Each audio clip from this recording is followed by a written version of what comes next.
Hey, so today looking at a pretty cool idea. A little tricky at first, but take your time. If you need to, just pick a couple of your favorite shapes out of all these.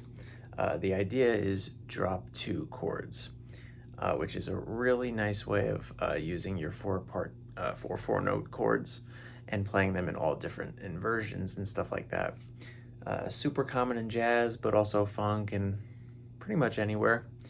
So the idea behind it, which technically you don't really need to know to play the shapes, but the idea behind it is if you take, let's say in this case, a C major 7 chord, a closed chord, like in this case we have the 1, 3, 5, and 7 of a C scale, making up a C major 7 chord, all in order.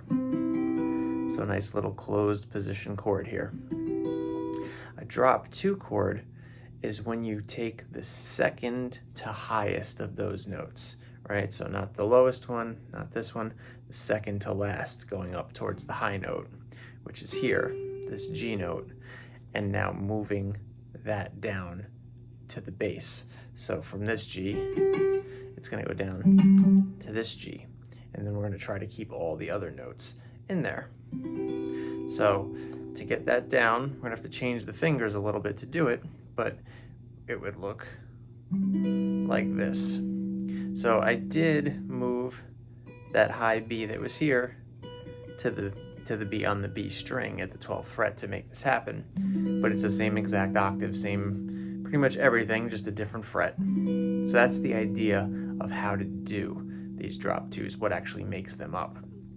So now what I'm going to do is go through all the possible shapes everywhere for these major 7 chords. And in this case, we'll use C major 7. To start, I'll go to the A string to B string set, the middle 4 strings. So the typical one that you see most common, the root position, is this one.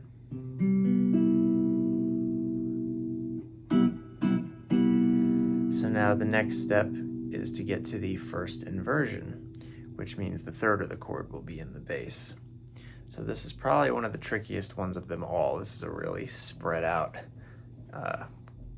spidery looking chord. Really cool sounding. So it's all the same notes from any other C major 7 chord, but a little more jumbled around.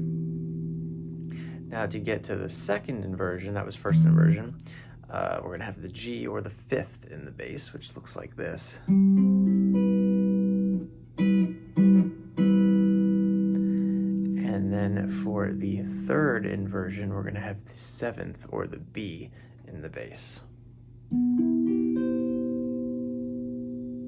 So all together we have root position, first inversion, second inversion, and third inversion. So these are all C major 7, just with the notes jumbled around differently. And instead of always thinking about the thirds in the bass or the fifths in the bass and stuff like that, the other way that you could think of this, the way that I kind of see them as I use them in real application, is to just remember in each of those shapes where the root is and just get used to searching it out on that string. So like this one's straightforward, that top note is the root C. So like if I wanted a D major 7, I'd just find this D and I'd play that shape.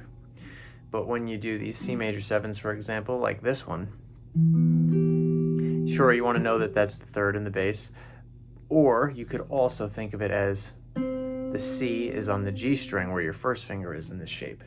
So this is a shape that you could use and find quickly as long as you search out your root note on the G string. So for example, this is a D, so this is a D major 7. This is a B flat. So this is a B flat major 7. When we did the second inversion, which was here, the root note is here on the D string. That's where the C is right now. So that's the spot that you might want to search out when you're looking to use the chord. And when you're doing this third inversion shape, the very last note all the way up on the B string is the root.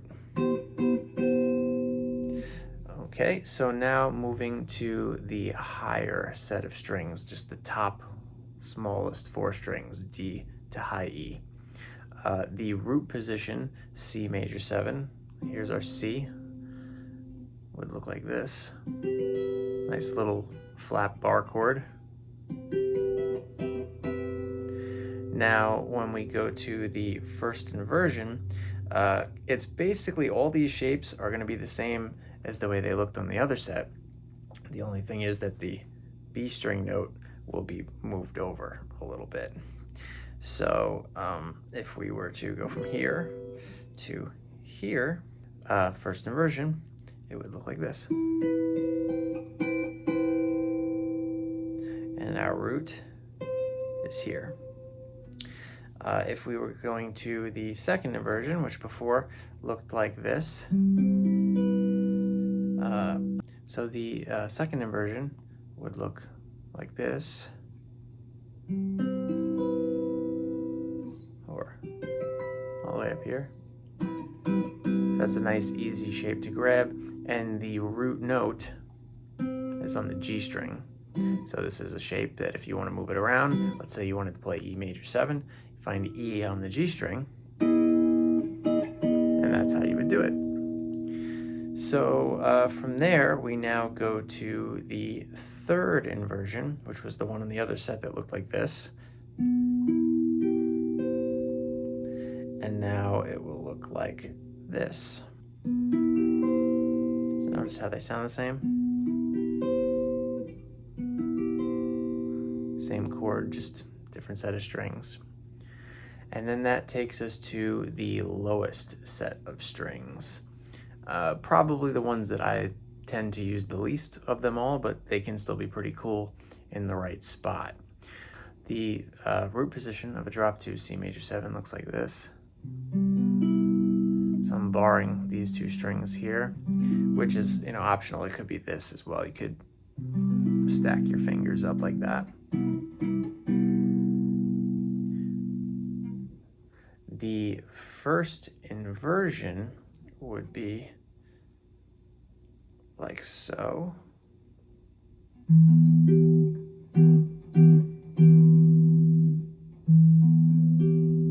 Root is on the D string over here. This is the C right here on the D string, 10th fret.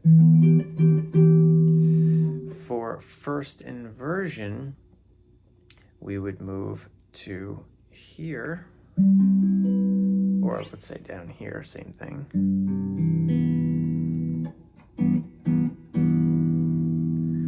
And then for third inversion, oh, by the way, this is the root note is on the A string where the third finger is here for that chord.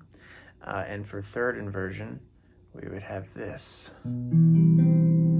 which in third inversion is the last note, or in this case, the G string is where the root is.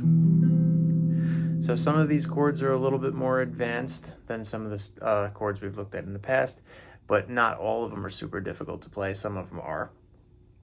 So take them at your own pace. You can always take your time, learn the easier ones first, or just learn one set of strings, get it really comfortable, then do the next set. You got 3 sets of strings here, 4 chords on each set, right? You always have a root position, first inversion, second inversion, and third inversion.